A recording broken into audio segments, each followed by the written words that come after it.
Good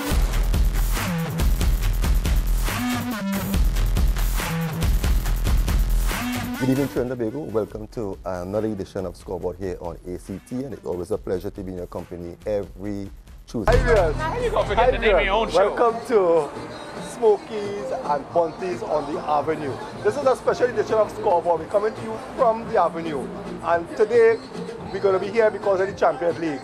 Not that I care to be here because Manchester United not in the final, so it doesn't matter who wins.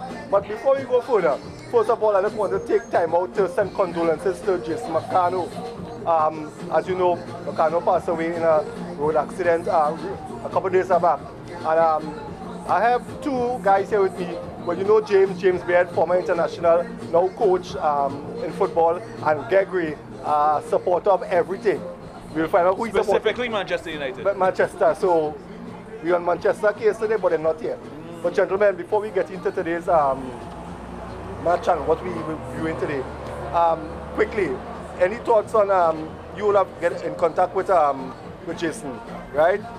Any views you'd like to share with us? Well, I had the pleasure of playing with him for 2 seasons at Central FC, and a great guy, great professional, great father, great husband, and he really loved the game. He loved everything about football, and he was such a dedicated guy. So my condolences go out to his family. He will be sadly missed, and as I say, I am still in shock with what happened. And we also saw, for example, even this today, Juan Antonio Reyes also passed away, similar car accident.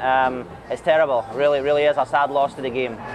Football lost 2 great players in itself. One actually a member of the Invincible Arsenal team back in 2004, Jason McCarno, a rising talent in Trinidad. Was hoping maybe he would have been able to make the cut for the Gold Cup. Saw him in a few games when he was in the MLS. Very decent talent, so a loss there heavily for Trinidad and Tobago. Well, as we say, condolences to all the footballers. But today we're here for Tottenham versus Liverpool. Do you think that the 2 best teams are into the finals? You want to take this one? I'll take this one. Yes, I believe they are. I mean, everybody obviously expected Barcelona to be there. Did Barcelona do enough? Probably not. The fact that Dembele missed the chance in the first leg against Liverpool, it came back to haunt them, and they ended up losing. So I think Liverpool, they shocked the world by coming back, and then on the day after, Tottenham did the same thing. So I think the best teams did it. I mean, there was 124 matches, I think it was, in the Champions League, 2.9 goals a game. So we've had a real spectacle this season, and I really think, I mean, it just shows that they're there. They are the 2 best teams, in my opinion. Yeah. So, could we say that the EPL teams are dominating European football? I would say there's a return to dominance because we have seen the last 4 or 5 finals have been La Liga present heavy with Real Madrid winning 3, Barcelona winning back in 2015. The last time an English club won the competition was Chelsea back in 2012. So for them to actually have 2 English teams for the first time since 2008, Man United and Chelsea respectively, it's kind of showing their resurgence in a sense. I wouldn't necessarily say, I don't agree with James unfortunately that the 2 best sides were there, because if you consider it, then people would say Barcelona and Juventus were the 2 best sides in the competition altogether. On paper, you would look at the ties that they have. I mean, especially with Messi and Suarez and Coutinho for Barcelona. For Juventus would be Ronaldo, Dybala, all these other teams as well too. But like the game is, like everybody who's football, they know the game isn't played on paper. It's about how you perform on the day. And I think you could say the 2 most consistent performers are the ones that made the final in this regard. Tottenham have basically showed that they have that resilience to come back from a situation where they were behind against Ajax. Liverpool the same against Barcelona. But were you all expecting, you know, these 2 teams to reach, you know, looking back at the teams that they had to play? Because, okay, we know Barca is loaded with talent. Everybody feels that Barca is unbeatable, right? And for the kind of comeback victory that we saw there, I mean, were you all expecting that? I mean, let's be honest. We love the Spurs and we love the Liverpool. But James, did you honestly think that what Barca faced would have really happened? I did not. I'll be honest. After the first leg, I watched it. I put the TV up maybe 10 minutes before the end, and I said, you know what, that's Barcelona in the final.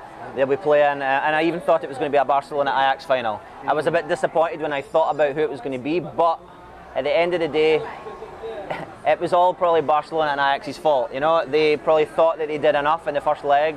Barcelona, I mean, Messi to me did nothing in the second leg really. I mean, he was phenomenal in the first leg, but the fact is, every dog has their day, and it happened with Ronaldo.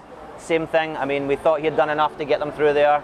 Didn't happen, and as I say, we have a Liverpool-Tottenham final. So, yes and no, but it's going to be a great final, and I think I would love to see Liverpool do it. They came last year, we were here, and they just didn't do enough.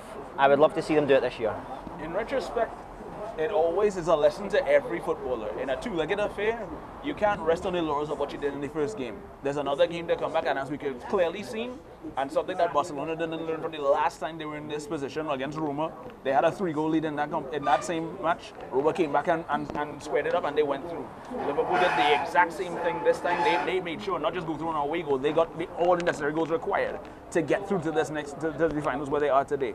Spurs showed the determination against a very young and versatile Ajax side. Don't be surprised if you see, if they keep that group of fellas together, the likes of the Delits and the David Neres and the Dusan Tadic's who were part of that Ajax team. If they keep that core group together, I wouldn't be surprised if they make it, probably progress to the finals next season. But it's a lesson for everybody. You cannot write off what you did in the first game, because in a two-legged affair, anything can happen. Anything can come back and haunt you on the next day, as Spurs showed that, and as Liverpool showed Barcelona. Okay, now Liverpool finished second, Spurs finished fourth. Today's matchup, right? What can be expected for today?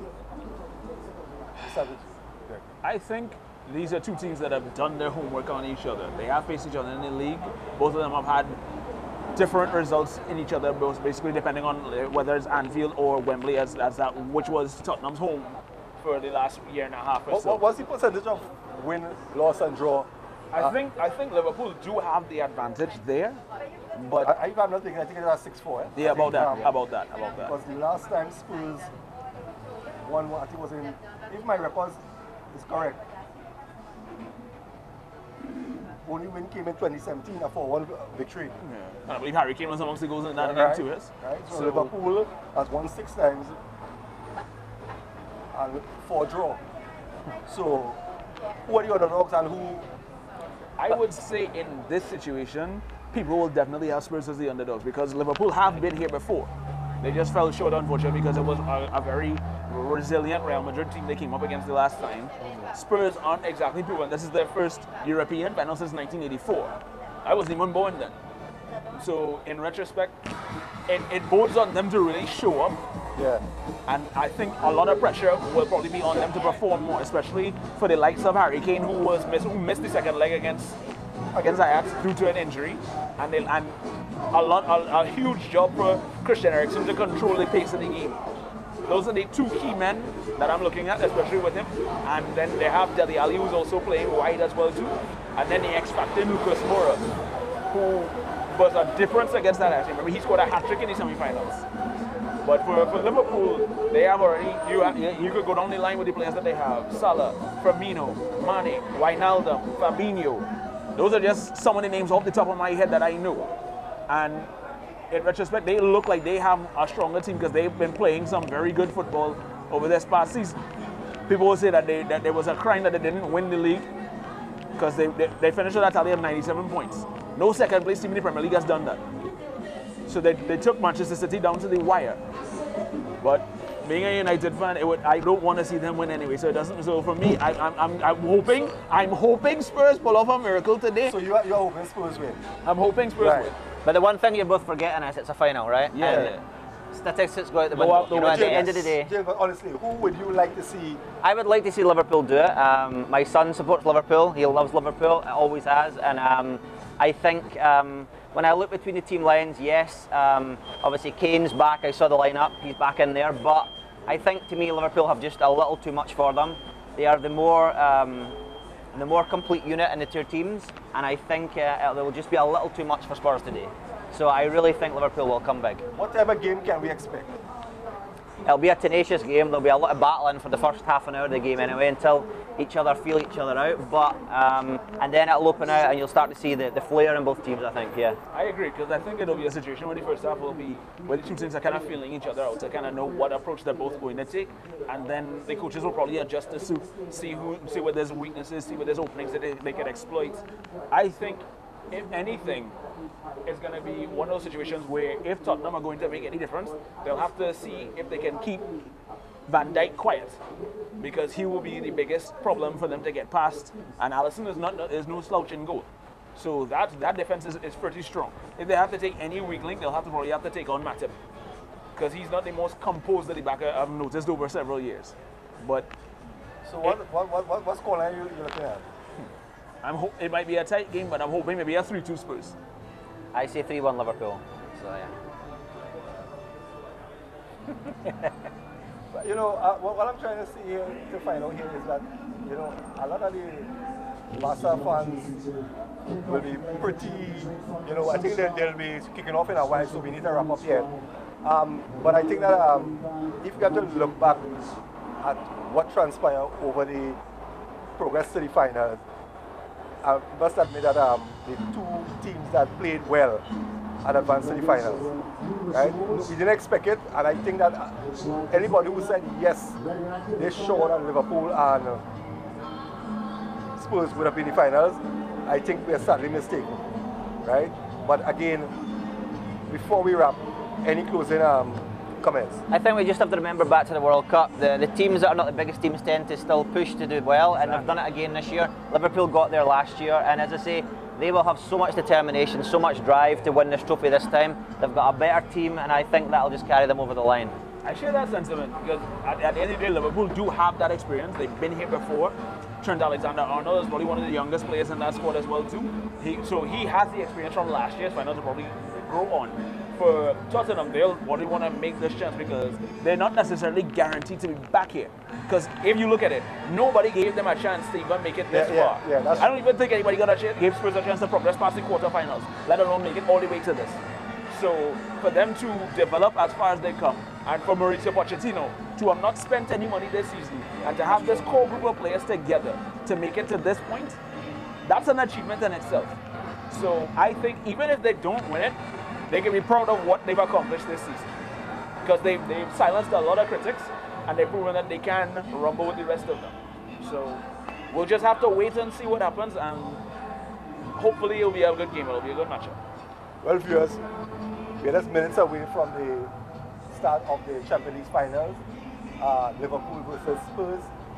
You heard what James and Gregory said, and we're hoping to have a good match. I mean, we really wouldn't be paying much attention to the game, because, I mean, as I told people already, there are certain teams that I support that I don't watch and I don't separate. Manchester United, Brazil, and Los Angeles Lakers. And that will never ever change. So while you Spurs and Liverpool fans will be enjoying the game, I'll just wait for the second half when we come back to do a review on what took place in the first half. Remember, we are at Smokey's and Bunty's, the place to be on the avenue where all the excitement is. So stay tuned, we'll be back halftime.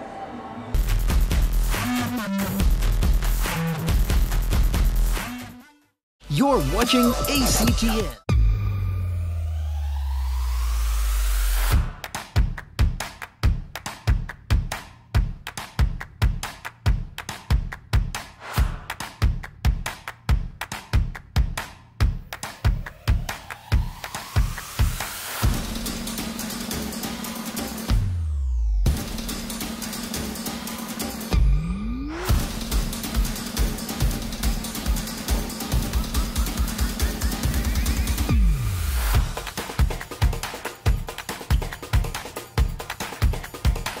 Halftime now, the score is 1-0 in favour of Liverpool. And joining me here is Peter Granville. Peter Granville, you're living in Mars. Mr. Granville is a former under-17 and 20 national player, national coach, national coach, member of the Tobago United TT Pro League, Technical Director of the ICNTT football team.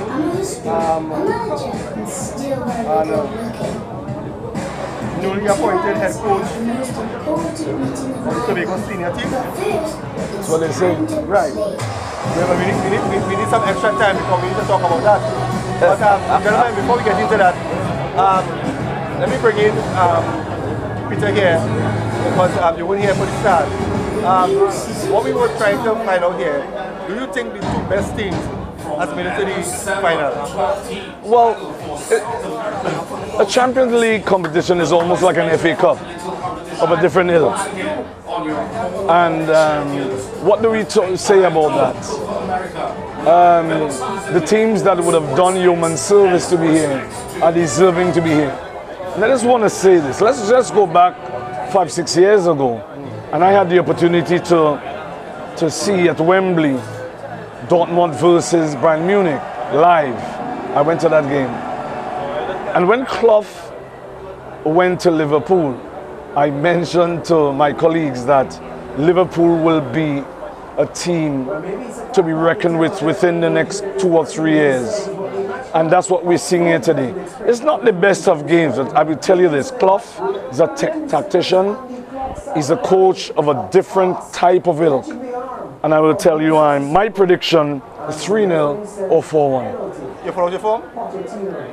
I think I did. You did, yeah, you did. I think I did.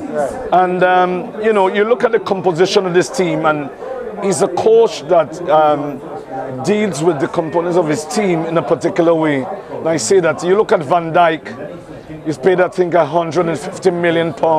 And other people were saying things about him. He's the best defender in the world. If you look at him, he touches the ball, he passes it, and he gives instructions what should be done next.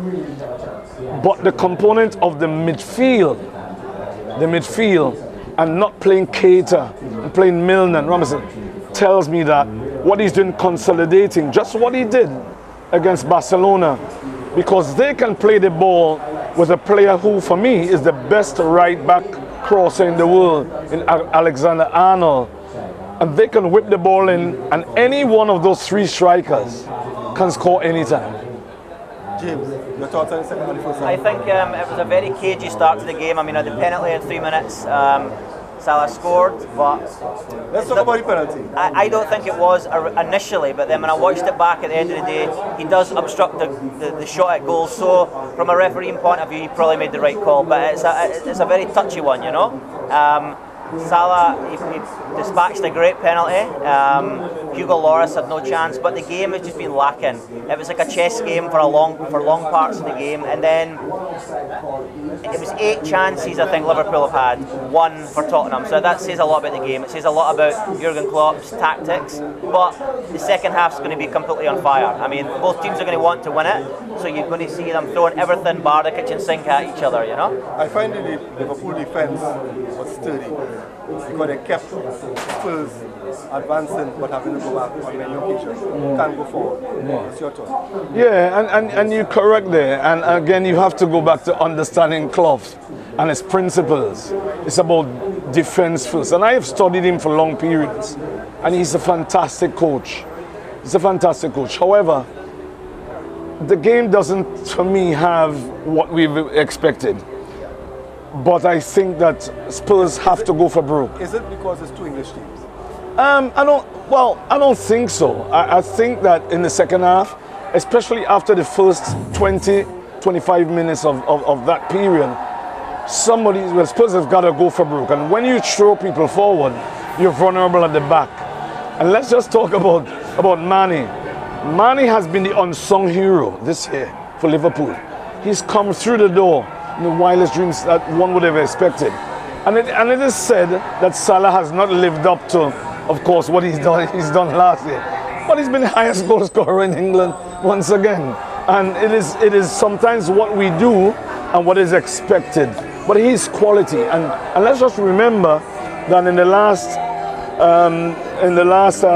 Champions League final, he was injured. And that would have affected his game in the early part of the English league. But I'm telling you, that guy's quality is a handful, and any one of Liverpool's 5 strikers, and I want to say 5 strikers, who three are playing at the same time can score at any time. Okay. Liverpool 1, Spurs 0. What can Liverpool do to maintain that one goal advantage? And what does Spurs have to do if they have to come out victorious in this game? I will say something that coach here to me said many years ago. You know, he used to say, keep doing what you're doing, and eventually you will get the results. And that's what Liverpool need to keep doing. They keep doing it, they're going to win this game. Really now, Tottenham have to come back and show them something. But one little thing to remember, the semi-finals, the last leg there, both teams played weaker sides because they did not have the stars. We're not seeing those players playing today, and does that come into it a little bit? Like Mora, who scored the hat-trick, they're all on the bench. Are they the weaker players, or will they come on again and show up? So there's a lot of talking points to talk about after the game, but I think Tottenham really have to go for it now. Peter, before we started the show, you weren't here, but we were talking about people not expecting to see Barca in the final. Because everybody tends to have Barca on the top here. Nobody can beat Barca, and nobody expected that victory. Well, I beat Barca 1-0, 2-0. But that kind of victory was, I mean, unheard of. Well, I would say this, from a normal perspective, yes. However, at my barber's shop in Tobago, to always been the barber, to always been a Barcelona supporter. And all the boys, most of the boys who were there, said, you know, it's going to be a whitewash. And I said to them, Barcelona playing at home is dangerous for Barcelona. Because I would have had the opportunity to see Manchester United play Liverpool at Liverpool. And I would have seen a number of games all over the world, including Trinidad and Tobago and Argentina. And I would tell you, the atmosphere at Liverpool has surpassed anything that I've seen anywhere in the world. The game against Manchester United at Liverpool was almost like this. Nothing to really speak about in terms of the standard of the game. However, the fans of Liverpool speaks to the 12th man of which normal coaches speak. Because they sing that song, we never walk alone, walk on with your heart. And so that does something to you. And I would say to you, as I said to the barber shop, if Barcelona scores 6 at home, it is possible that Liverpool can score 7 at home. The atmosphere there is absolutely phenomenal. I've been at Man United, I've been at Chelsea, I've been at Aston Villa, I've been at Spurs. I'm saying to you, I have absolutely never seen anything like what I saw last year when I saw Manchester United playing at Liverpool. And that's the 12th man of which you speak. But in addition to that, what Klopp brings to this team, and if you notice, after games when they win, he walks down and the crowd is asking him, give us, and he's like, no, I'm not giving you, and then he gives us, he brings a certain type of energy and have brought to that team that coaches have never done before. And that club has had some phenomenal coaches over the years. It is just a state of art. They are the best fans that came from the word fanatics. James, you want to add to that? I don't think I can add to that. I mean, everything he said, I mean, the support Liverpool have is next to none. I mean, they're known all throughout the world because of that. And as I say, the song that he spoke about, when you hear that song, I don't think, it doesn't matter if you're a Barcelona fan, if you're a Manchester United fan, if you're a Rangers fan, wherever you're from, your pores raise, you know? So you can imagine being a player on the field hearing that. So I could definitely testify to that. And as I say, I think they will come good and they will finish off the game and win it. Now, as I told James earlier, now none of these teams here are my favorite teams, right? But I would just like to see a good game of football. Oh yes. My favorite teams are Manchester United, Brazil, and Los Angeles Lakers. I never change. I never jump ship. The best player can leave the team and go to another team. I was supporting the team. Yeah. Right? But are you satisfied with what you have seen? Well, so far in the first half. From a coach's perspective, the answer will be yes. Because it's just about winning or losing. Because 2 years, 50 years from now, nobody remembers if the game was one of those games of, like, let's say Manchester United and Barcelona in the semi-final. Nobody remembers that. The record book shows who was the winner. Clough is a winner. And again, I'm saying the tasting of that pudding is in the midfield. He didn't go for the flair players before. He has not gone for them this game as well. He just ensures that the midfield is solidified, because he knows that those balls can be played forward from the back, and any one of those three strikers can score goals. They're phenomenal. He's a phenomenal coach. I love him. What are you looking for in the second half? From a fan's perspective? Yeah, let's talk. Yeah, take off the coaches. A better game that the fans and we here can love and see structures and shape and stuff. But you know what? That really doesn't win games for you. And at the end of the day, I would think that this game has more that we've seen in the first half, because Spurs also, for me, is a fantastic team. And I want to just say, Terry Fennick, I'm sorry. My condolences to you, my friend. I look forward to meeting with you and having a beer, but I don't think it's going to be a day, right? But I expect it can get worse than this, because Spurs have got to come out and show what they've shown throughout the season. They've played well. They've got limited funding, but they've got a fantastic coach, and I follow him and I track him, and I expect that it's going to be a better game. But when you're pushing forward for goals, you're vulnerable at the back. So the first 20-25 minutes in this game, in this half, is going to be critical for what the result will be. James, your assessment? Everything Peter said, but I think goals win games. Tottenham are going to have to score, and they're going to have to take chances. So there's going to be chances again at the back for Liverpool. So we were going to see a lot more football, a lot more flair, I think, in this half. We'll see passion, we'll see some reckless tackles, I'm sure, because of what it means. And as I say, at the end of the day, we want to see a great football match, and that means, I think, a few more goals. So I really hope, I would love to see Tottenham score another one, get one back, and take it to Liverpool now. Peter, before I let you go, I know it's Champions League football, but they always say, cherish what you have at home. Tell me quickly about this senior team in Tobago. Although we know there's no football happening there, well, let's hope there's something happening in Tobago. Well, I don't know. There's a certain, I'm going to call his name. Jack One always says, yesterday was yesterday. Yeah. Today I'm here. Yeah. And my mantra and my mandate, based on what the Tobago FA wants, is to ensure that I prepare quality players to showcase at the national level. And it's my job to do. Sometimes we speak about a screening process that has 80 players, and it looks nice on the television, it reads nice on the papers. It tells me that possibly that we in Tobago as coaches aren't doing enough. We need to find the diamonds in the rough, and I'm suggesting that we don't say let's come to Shaw Park or the Dwight York Stadium. We go into the communities, and I'm saying we, not maybe myself and my assistant coaches, but all the coaches at under 20, under 17, under 15, under 13, that we can look, because it's possible that I can miss something. Yeah. I can't do this alone. So that when the national coaches come at the various level, they see quality and not quantity. Yeah. And I look for the challenge, and I look forward to embrace all the coaches who I would have played with and against to come join with us and join with me, as I would have been given this mantra, this mandate, as it were, to ensure that Tobago has its place in Trinidad. And because I want to say this in leaving, there is no Trinidad and Tobago without Tobago. Definitely.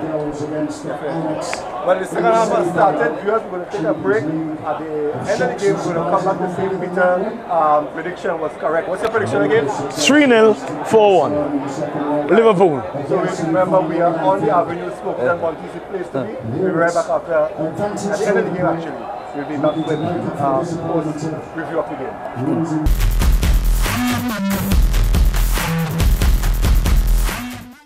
You're watching ACTN, The Voice.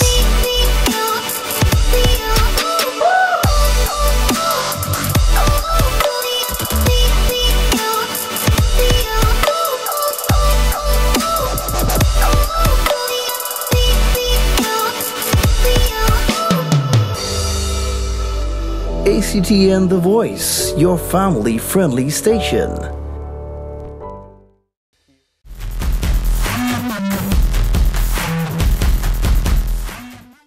But I think they got to be careful too. Inside, he's nullified their fullback, so I think for Liverpool to be effective in the second half, more of Andy Robertson. When again that Wembley was running out of Liverpool's reach against Tottenham, it was possible and get on that touchline and get well forward. Trippier's free kick.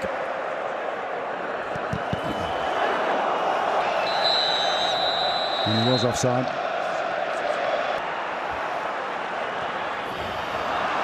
Good defending by Robertson, who stood his ground. Robertson. Fabinho.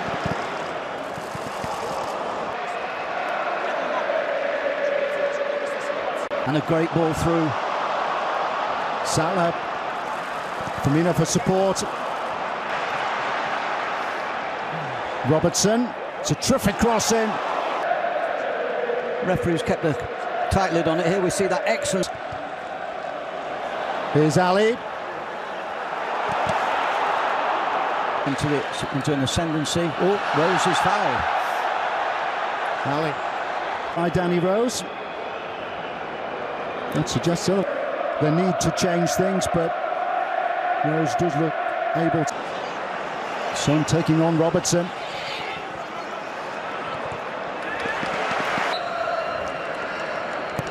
Rose to deliver.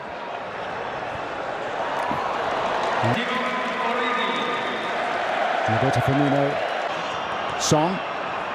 Here's Ericsson. It's Ericsson. That Mora's pace might be more effective. Sidelines. Origi. Alexander-Arnold.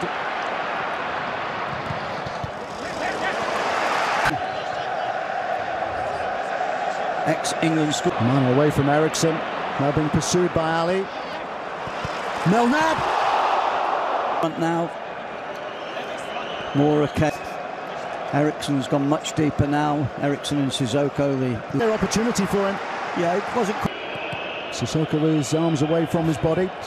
It's a fantastic run by Trippier. The ball has come. Trippier's hamstring stretched.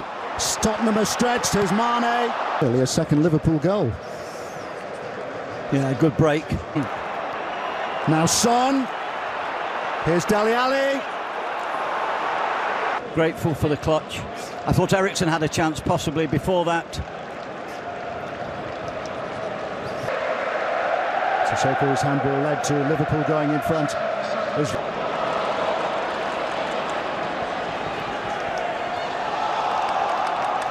That put Tottenham in trouble then, gave Robertson a chance. Son. Terrific run by Son.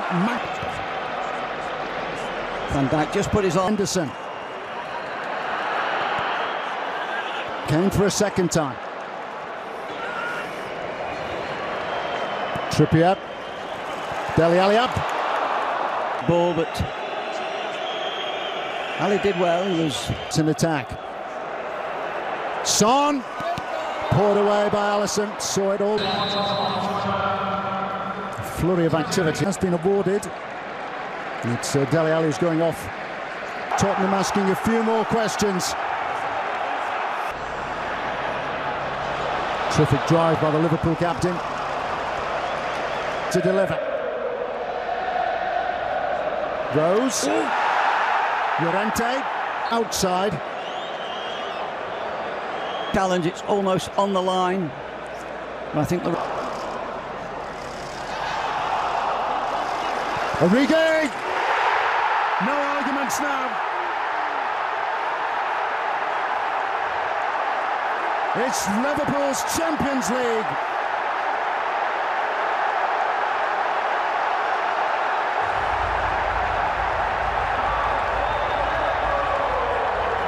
Tottenham had no answer. Welcome back, viewers. Welcome back to Smokies and Bunties on the Avenue. And the game has ended. How many predictions were correct? I don't know, but we're going to find out. Well, joining me again here is Peter Granville and James Beard. And the game has ended. Was it a game that was entertaining and what you all expected? What is entertainment? It's not about what fans want to see, the flair, the pump and flare. You look at Liverpool, they've done what they needed to do. The shape, and I'm not coach's hat is on. Yeah. The shape was phenomenal. How many times was the difference breached? But I will tell you this. A good team must be able to take pressure for long periods and not be scored upon. And I want to say, Addison kept them in the game by about 4 or 5 absolutely brilliant saves. Clough is phenomenal. Clough have done what he had to do. He had 2 players in Gomez and Origi that in the semi-finals scored 2 goals each. But again, he knew what he had to do, and they knew what they had to do as well. And that is what you call respect for coach and understanding of a coach's perspective. Yeah. And I dare say that Kane and Dele Alli, they were in school.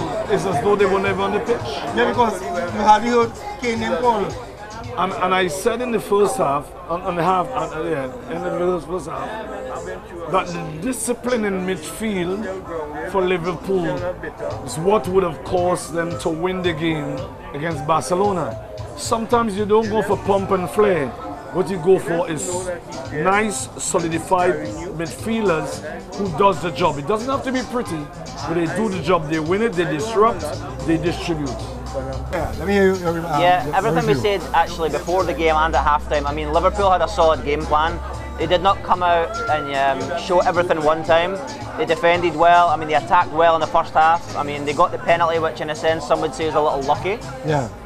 But defensively, they're solid. Their goalkeeper made 4 or 5 great saves, Alisson. Everybody did their job. The coach, the players, they all knew it. I was a little disappointed in Tottenham. I think they had around, I think, 8 chances or maybe a little more in the second half. But from the reports, I think they had 8 chances on goal, to Liverpool 3, and none scored. But the interesting thing is Liverpool were under the cosh, but it just shows you again how resilient that defence is, how much work the midfield can do, because they were shuttling back and forward at periods of time. But they were able to handle it, and at the end of the day they were able to get the goal at the end of it as well. So they did their job. But were you all satisfied that you watch a good game of football or a lackluster game? Well, what do we constitute as a good game?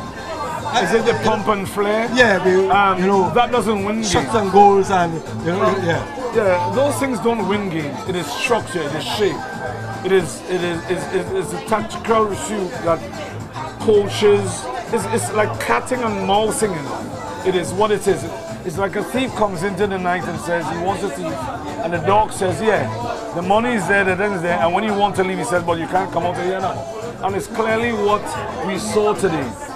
At the end of the day, 15 years from now, 50 years from now, nobody remembers, well, it wasn't entertaining. What is entertainment?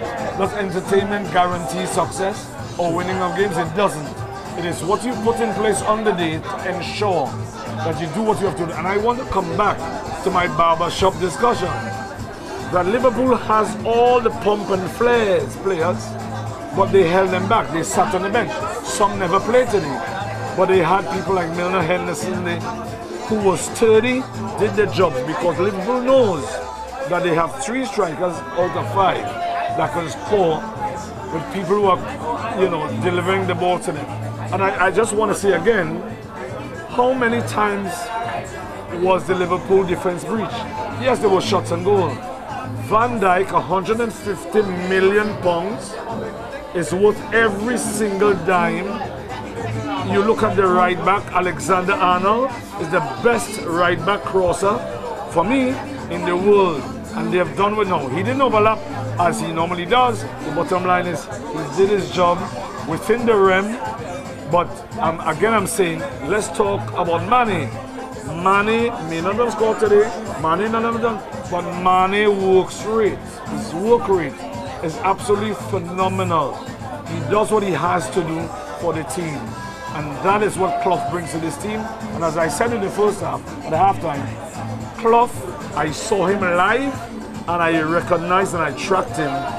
He is an absolute brilliant coach. Be aware, Manchester City, for the appeal next year. James. It poses the question, I mean, everybody talks about Barcelona, Real Madrid, Juventus, all these teams, but is Liverpool now the complete team? Because I'll tell you one thing, they can attack with flair, they can defend, they have a good goalkeeper, they can score goals, so coming into the seasons in the future, they have a great coach as well. Now the other thing Liverpool fans have to think about is, can they keep him? Because the big teams, the so-called bigger teams are going to come calling at some point and say, well, if he did it with Liverpool, yes, he's going to want that elusive Premiership title, but it just shows you his value. But as a whole team, there's a unity there, and he has it, and he's brought that there. Any closing comments? I know we have to announce some winners who predicted the current score, but Peter, any closing comments? Clough is phenomenal, and he's good for the English league. He's brought something there, and at the end of the day, I want to make mention, and I said it before, a good team must be able to sustain pressure for long periods and not be scored upon. And that would be, we probably didn't see the pressure that we thought we would have seen. The fans probably would have seen, and the spectators didn't see the flair and the glass, and those are no. The bottom line is, in the champagne that is popped in the dressing room, it is Liverpool's own to bear. They have been there, they've done that. They've had coaches like Kenny Dalglish before. They've had a number of coaches, and I'm saying they've come full circle. I have been at Liverpool, and as I've been to many stadiums in the world, I have seen absolutely nowhere in this world that I haven't seen stadiums the kind of fans that came from the word fanatics that I have seen in Liverpool. Walk alone, never walk alone. James. An interesting thing to remember is, I mean, people will say, for example, Tottenham had 65% of the possession, massive amount of possession, but goals win games. Liverpool got 2, albeit one was a penalty, but at the end of the day, as Peter said, those are the ones lifting that trophy, tasting the champagne, and they'll be celebrating. So, I mean, it wasn't an epic final. I think we had an epic semi-final, 2 of them, but this is what I think what the Liverpool fans wanted. This is what I think the English game needed as well. Chelsea are now the Europa League holders, Liverpool are the Champions League holders, so it poses a big challenge to the other leagues around the world to say, well, come back and challenge us now. So it's good for the game, very much so. But gentlemen, before we wrap, we need to give out the prizes because we don't want anybody to say they predicted the score. You cannot get anything, Peter, because... Well, I was off. I said 3-0 for 3-0. So maybe in 2020 we should see that victory. But we wanted to stick around because we wanted to present the prizes to the guys who won. So we're going to take a short break, and we come back, we're going to announce the winners. So stay tuned. You're now changing your question. What I would say, Steve, is this. But my first question was, and roll back that tape. I made my debut for Crystal Palace against Tottenham Hotspur. My responsibility was to get the ball and make things happen offensively. Only by not some winner. In all the time we've played together, I've always been the decoy. Welcome to Field of Dreams on ACTN. My name is Steve David, and I'm your host.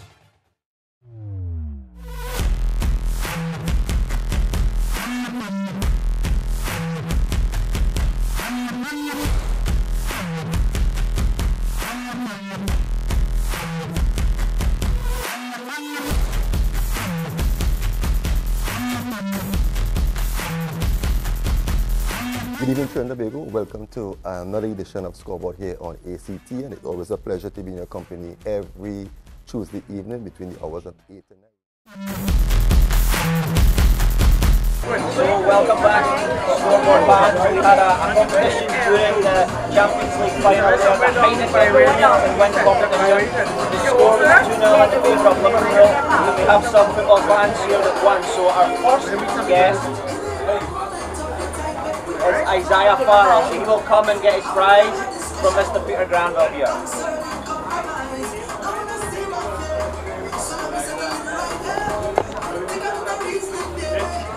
So I want to congratulate you on the final team that and I wish you to continue to do it. about Smokey and Bunty's bar.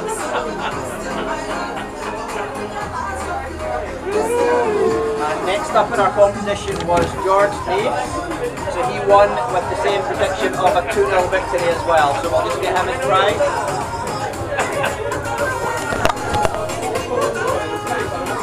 Well done, George. Okay. Congratulations. I said so. Alright, well done.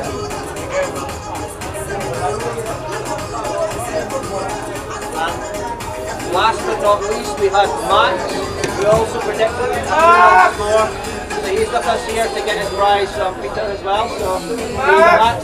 And you'll get up to 25 pounds.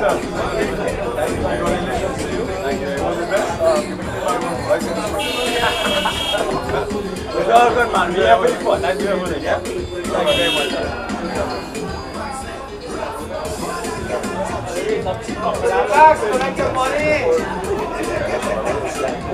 So there we go. So that was the half time. So that was the full time result, 2-0 to Liverpool. We had our prize winners here at Smokey and Bunty on the Avenue. We will be back for our closing comments in just a minute.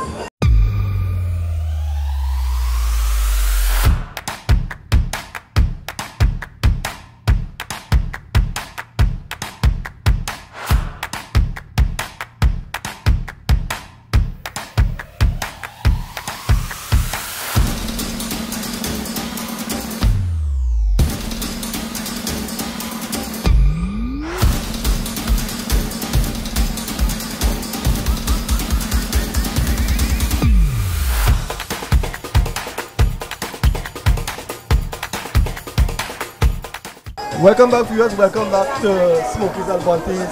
Yes, the Champions League is over, but there's still a lot more happening here tonight. But I know that, Peter, you wanted to say something before we end. So, it's all yours. Yeah, well, first I want to say, thank all of you for inviting me here. I look forward to continuing to serve Trinidad and Tobago. Because as I said before, there's no Trinidad and Tobago without Tobago. And James, I want to say thank you. I would have had the opportunity to coach you and work with you, and I look forward for you now working with me for things to become better. But also to say that when I came for the first time to Trinidad, well, not the first time, as a player, Smokey, I just want to remember him. He was a stalwart, and what is happening here, I want us to just remember him. Smokey, wherever you are, God's richest blessings, you rest. We're not coming soon, but we'll see you sometime. James, your closing comments. No, I mean, everything Peter said, I mean, obviously my brother-in-law, I mean, I loved him to bits, a great man, and as I say, he would have been very proud of what we're doing here with all the different football things, so he would have loved the match. I'm not sure if he would have loved Liverpool or Tottenham, but I know Barcelona was his team. But great man, and everything Peter says about football, I mean, a lot of promising things to come, hopefully from Tobago, hopefully from Trinidad and Tobago, and you'll be hearing a lot more from us, I think, but getting back to the game, it was an epic final, but Liverpool won, I'm happy for that. I think if anybody was to say, they probably do deserve it, really. Well, gentlemen, it was a pleasure. Let me wish you all the best in your endeavour in Tobago, and I will be in Tobago to keep an eye on you and see what's happening, because actually we need something to happen in football. We are in a position right now where we cannot continue the way we're going. We need something to happen in football, and I think that it will take people like you all, people in communities, to get this football back to where it is. So I really appreciate what you're doing. Keep on doing what you're doing. It might go unnoticed, but there comes a day when people will notice it. So James, again, it was a pleasure. Thank you very much, and I will keep an eye on him, don't worry. So. Right. Viewers, we have come to the end of our edition of Scoreboard here, Smokies and Bunties on the Avenue. We brought you the Champions League final.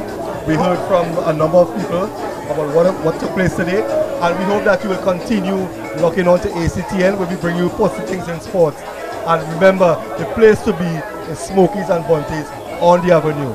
So we're going to see you very soon.